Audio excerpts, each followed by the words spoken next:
Morning. Just wanted to do a 2025-2026 update, summarize of everything that happened in 2025.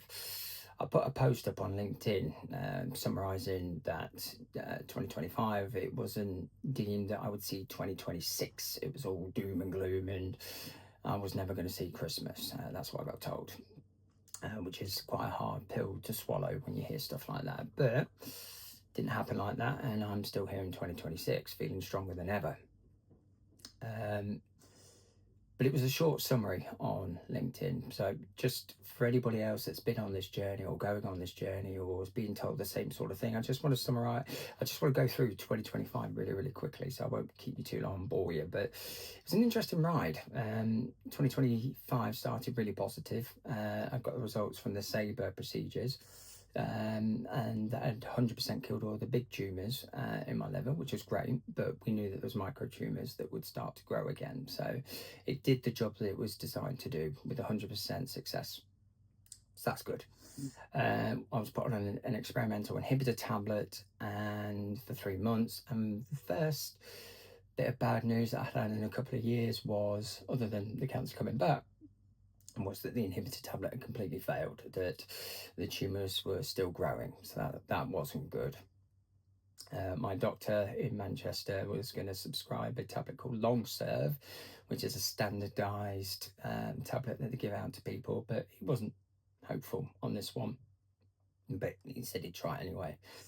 It was also discussed that he felt that as my symptoms progressed, I would get more poorly, and he couldn't give me the 100% one-on-one care that I deserved.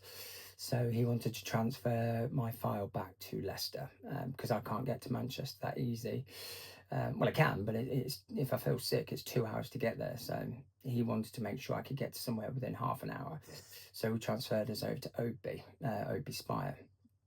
Now, if anybody's watched my videos before, you know my feelings on this. And that guy, he didn't give a rat's ass about me whatsoever. He had no compassion. He didn't listen. No, I take that back. He listened to the things that we suggested to him. He made no suggestions whatsoever. And then eventually, when the Longserve put me into jaundice and completely screwed my liver, he said, "No, that's it. Nothing else we can do." And he used the terminal word. "That's it. I'm going to introduce you to Lauros Hospice," and that was it. We're at the end of the line now. So yeah, you're going to die, Rob. No, going to jump off him now because he makes me angry. Then we were always planning things in the background because from our very first meeting with this guy, we knew this guy wasn't the right guy for me. Went to the Nottingham Genesis Centre. Unfortunately, it was the same outcome. He looked at my test results and he said, "Look, yes, unfortunately, you are at end stage now. But the fact that you've recovered so fast from jaundice, so within a couple of weeks from me having yellow eyes, that completely dissipated once I come off the Longserve and everything returned back to normal." He said that is good. That's a good sign. So I'm gonna keep looking for you. I'm not gonna give up. I'm gonna keep looking for some stuff. And then while we were waiting for an answer back from him, we'd reached out to Royal Marsden and they were taking a look at my file. Then we got a call back from Nottingham, went to Nottingham Genesis Centre. Again, he said, "Okay, look, we found something that might work, but I need to put you in touch with the dedicated oncologist who deals with this." I said, "Okay, brilliant." But then he told me who the guy was. He was the oncologist in 2022 that said I wouldn't see February of 2023. So I've got to go and see this guy again, which I was looking forward to because, yeah, but I've already told that speech anyway, so you've heard all that before. So we go back to him, but Mr. Doom and Gloom, as he always was, the first time we met him, he said, "Well, look, the tablet I'm going to put, that I might put you on, subject to all these tests I'm going to do on you first.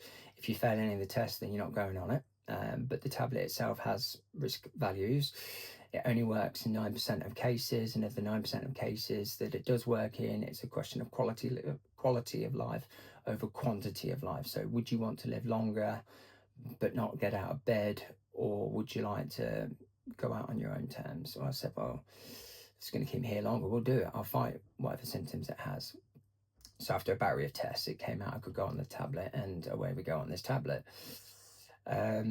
Then we have the appointment with the Royal Marsden. Really fun guy, great chap, professor. He says, oh, don't worry about this. I've got plan A for you, but I've got plan B and I've got plan C for you. So, but let's see what these tablets do. These new tablets you're on at the moment, I want to see the effects of these tablets first before we go on to stuff that I'm going to do with you. So let's see what these tablets do first, and then we'll have a shot. Brilliant. So now I've been turned around from all doom and gloom to we've got plan A, we've got plan B, we've got plan C. Well, plan A, I suppose, is these tablets. So plan A, plan B, plan C, and plan D. So it's not all doom and gloom. Let's just give up, like the Obispire guy said. But then the results came back from the tablet that they put me on. It turned out that my CA levels had dropped. So the inhibitor tablet was supposed to slow it down, not reverse it. It actually started to reverse it. And even my guy in Nottingham was gobsmacked, which was absolutely great. Had some fun with him on that one. And then the second round of tablets, they dropped even more. So it wasn't a fluke, it's now a pattern. And as of this date, the 5th of January, I'm waiting to see what the third course tablets have done. Now, if they've dropped CE levels again, well, that's the ball game there. Now we're at the races. So we're just waiting to see what's happening on that. So blood tests have all been done, waiting to do that. The biggest side effects of the tablet I'm on is lack of appetite. I couldn't eat, and I've lost over a stone to when I went actually under 15 stone at one point, which with a guy my size at 6'3", I look like a skeleton. So it's all good. So like I said in the last video, 2026 for me is all about getting back into remission. And if I can do that, you can do that. It's not easy. It's not as easy as just saying you can do that, go away and do it. It really isn't. There is a fight to be had, and sometimes you're going to question, is it even worth it? But life is worth it. It really, really is. Don't ever give up on that. And when it is dark, there's always light. Light will always overshine dark and brighten everything up. You just gotta never give in. I'll see you in the next video.